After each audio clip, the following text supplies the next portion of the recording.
Merci d'être avec nous pour ce point de l'actualité sur RTI 1. Bonsoir et bienvenue. Le Conseil constitutionnel a procédé aujourd'hui à la publication de la liste provisoire des candidats à la présidentielle ivoirienne. 33 candidats tels que transmis par la Commission électorale indépendante. Ils disposent de 72 heures pour présenter leurs différentes réclamations ou observations. Sidonie Davila. C'est la liste initiale telle que transmise par la Commission électorale indépendante CEI. Elle comporte 33 candidats. Selon le communiqué lu par le secrétaire général du Conseil constitutionnel, Ibrahim Kuibert Koulibaly, les candidats disposent d'un délai de 72 heures à compter de ce lundi pour se mettre en règle. Le Conseil constitutionnel informe les candidats et les partis ou groupements politiques les parrainants qu'ils disposent d'un délai de 72 heures à compter de la présente publication pour présenter leurs réclamations ou observations. Les dites réclamations ou observations adressées au Conseil constitutionnel devront être déposées au secrétariat général du dit Conseil à l'expiration du délai de 72 heures, soit le jeudi 3 septembre 2015 à 10 heures, plus aucune réclamation ou observation ne sera reçue. Et le Conseil constitutionnel entrera en délibération sur les dossiers enregistrés afin d'établir, au plus tard 45 jours avant la date du premier tour, la liste définitive des candidats à l'élection du président de la République du 25 octobre 2015. Avant la proclamation de la liste définitive des candidats, ceux-ci devront se faire examiner par des médecins pour constater leur état complet de bien-être physique et mental, tel que prescrit par la loi. Sur une liste proposée par le Conseil de l'Ordre des médecins de Côte d'Ivoire, un collège de 3 médecins désignés par le Conseil constitutionnel a prêté serment ce lundi. Article 1er.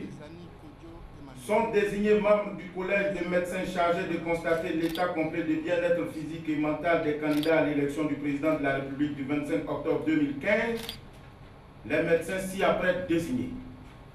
Discipline, médecine interne et chirurgie.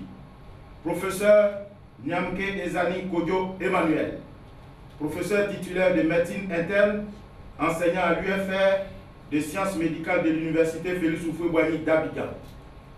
Discipline, cardiologie, professeur Anzouan Kakou Jean-Baptiste, professeur titulaire de cardiologie, médecin enseignant à l'UFR des sciences médicales de l'université Félix Houphouët-Boigny d'Abidjan. Discipline, psychiatrie, professeur Konedrissa, professeur titulaire de psychiatrie, médecin enseignant à l'UFR des sciences médicales de l'université Félix Houphouët-Boigny d'Abidjan.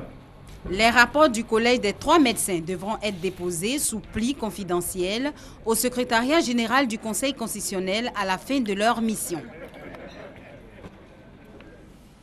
Comme tous les 31 août, les États membres de l'Organisation mondiale de la santé célèbrent aujourd'hui la journée africaine de la médecine traditionnelle. La Côte d'Ivoire a commémoré cette 13e édition autour du thème « La réglementation des praticiens de santé dans la région africaine ».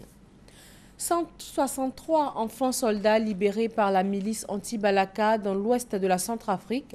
C'est la matérialisation de l'engagement pris par les chefs des groupes armés pour le processus de paix et de réconciliation dans le pays.